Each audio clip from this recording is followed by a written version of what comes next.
water po sa pH level right now is also the water inside the prototype. So basically, if this LCD is supposed to be like showing the values of each component. However, since there's glitching on our LCD, we have to show it through our serial monitor plus laptop. Kaya hindi ko siya nakakonect sa solar panels since nandun ako mapapagod. But that's it po for our type of water. Yung water that was first time used, hindi recycle namin. So, yung irrigation process namin is cycle, which is in a way na yung water is parang palaging ginagamit namin para pang water sa plant. So, parang walang masyadong magamit na water, which makes it cost effective. Do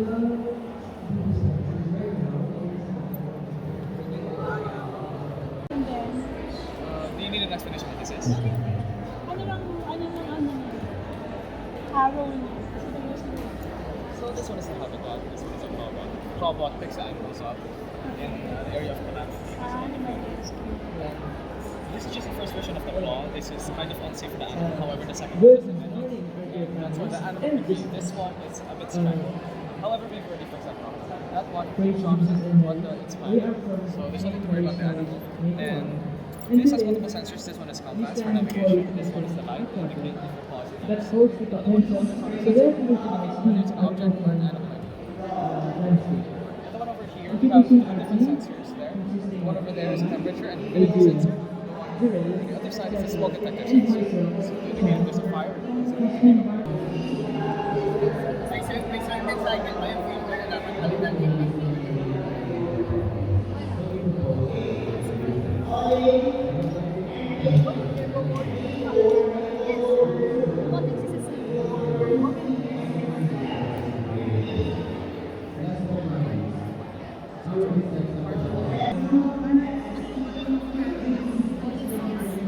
Okay lang.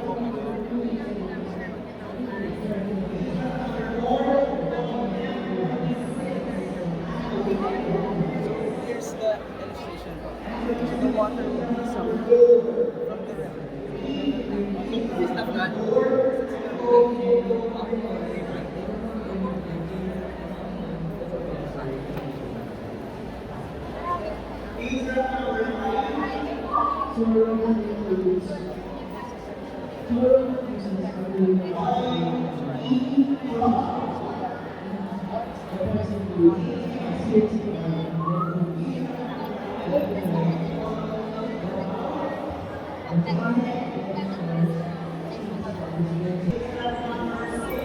Excuse me, ask ko lang, anong klaseng program ang gamit ninyo? Again? Block.me. So it's an open source, right? Yes, open source. And it is web-based. Standalone. It can be installed naman separate na okay. So then the system that they're using is what? Lego or Arduino? Again? Okay. We have a Vex kit provided by the school. Okay. So for your school, you actually have your own separate kits individually or as a group lang? Kumbaga, you have a limited number of available Limited components. Okay. In our school, we have integrated robotics in our group. So in each group, there's limited resources or Vex kit. Okay.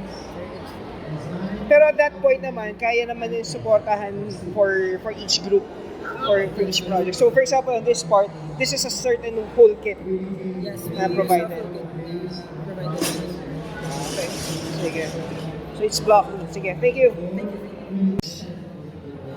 Welcome to my vlog. Then, just kidding. Just a question lang. What type of sensors are you using for this system?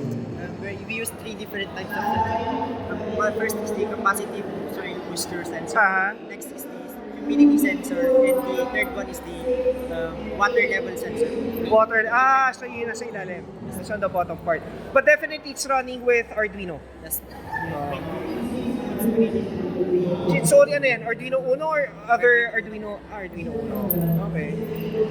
So how successful is it? Ano naman ba? Talagang very, call this? Very accurate naman Oo, yung kanyang ano naman, estimation. Whether pag nagda-dry po, nagda-detect niya po na dry, ito automatically nag-water na po siya. And how does that system work para mag-water up siya? Meron kayo parang system na automatic it opens this, ito yung pinagkakaya ng water, right? So, meron siyang certain na nag-open automatically or how does it work?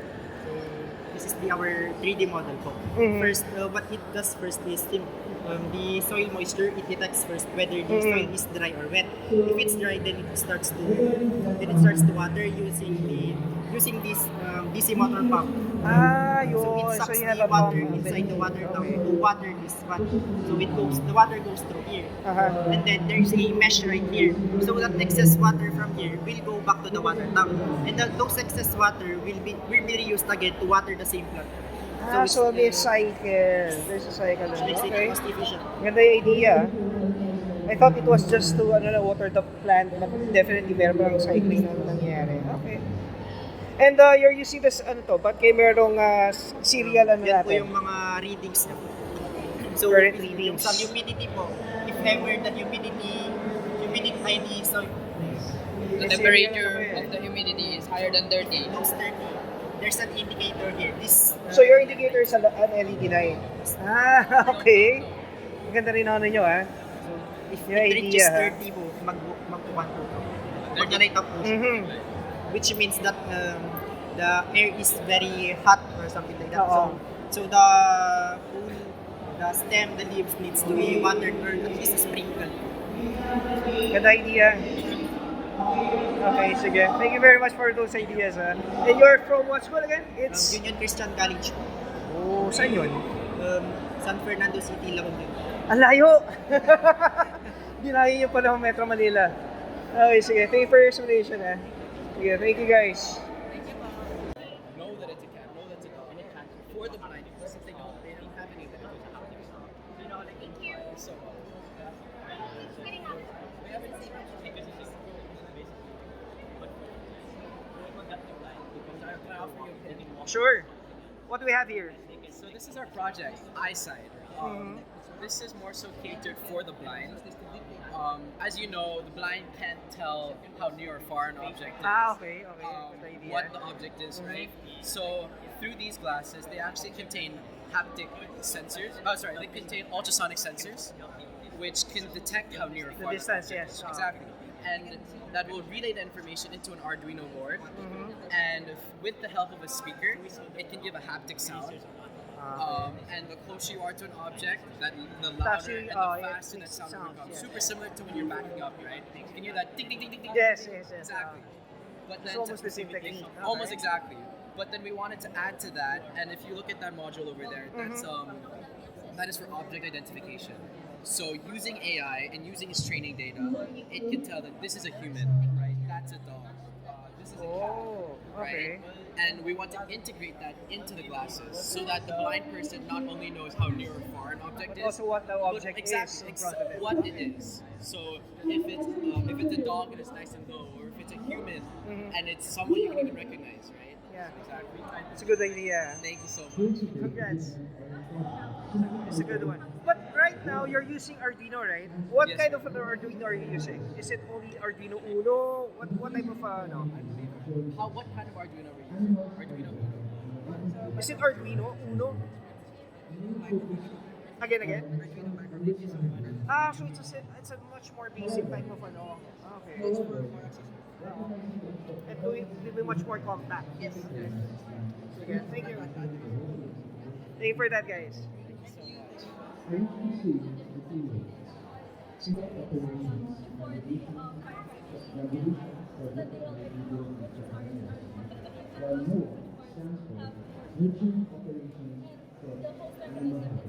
Tayo dito. Area card. It's a portable weather monitor. Okay. And it is made out of? PhD to connect the No, I mean, the system you're using is an Arduino. What type of an Arduino? Arduino Uno? Or okay. So primarily, the purpose of this project is again. gather temperature and humidity readings as an early warning system. Oh, okay. So definitely, you have only two types of sensors. Only one. One for the humidity part. This is for both the humidity and the temperature, while our website calculates the heat index to the microcontroller. And then the LED is one that signals if it will turn red if the temperature is too hot. And there's also a piezo buzzer inside that will also alarm when it is Yeah. It's a good idea. Sige, thank you. Thank you po.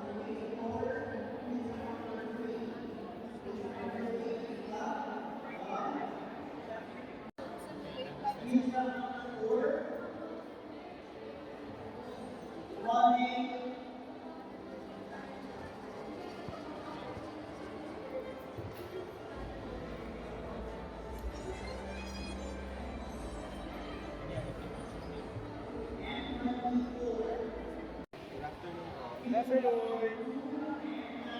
So this is project Hindi, okay lang. You just need to document lang.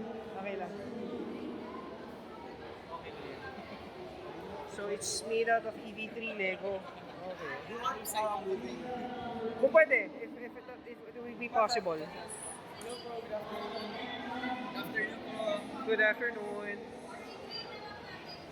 Just for a demo lang, para makita lang namin.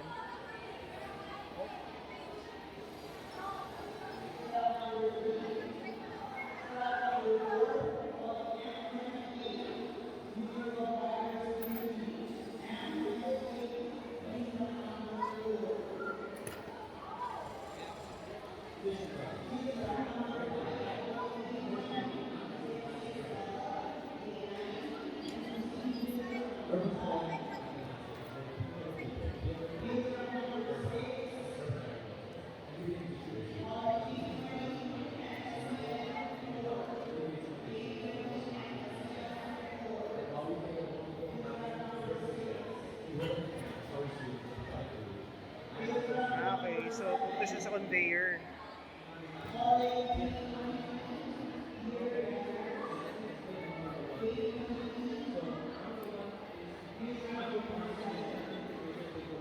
So predetermined na yung distance. Predetermined na yung mga distance niya, no? So not necessarily using sensors. No, this is a color sensor. This is a color sensor. Okay. Those are Arduino. Those are ultrasonic.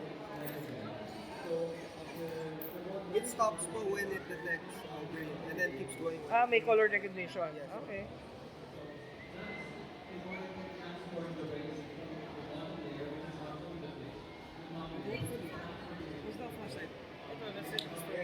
Nice, ganda. Okay, so kayo pa yung taga San Beda, Alabang. Sige.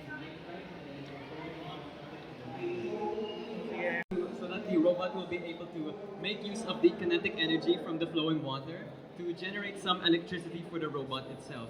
However, our main power source will still be the solar panel.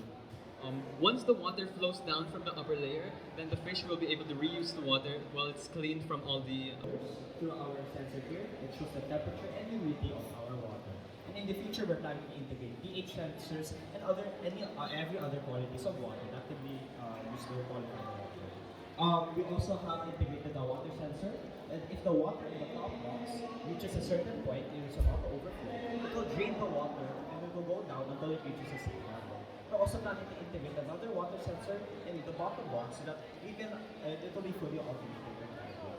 We're also planning to integrate this box right here, lithium battery, so that the energy produced by the solar panel and the water will be stored within this box. So that it can be used for electronic appliances and other. Because the total energy produced from our robot is more compared to the total energy used for the entire robot itself.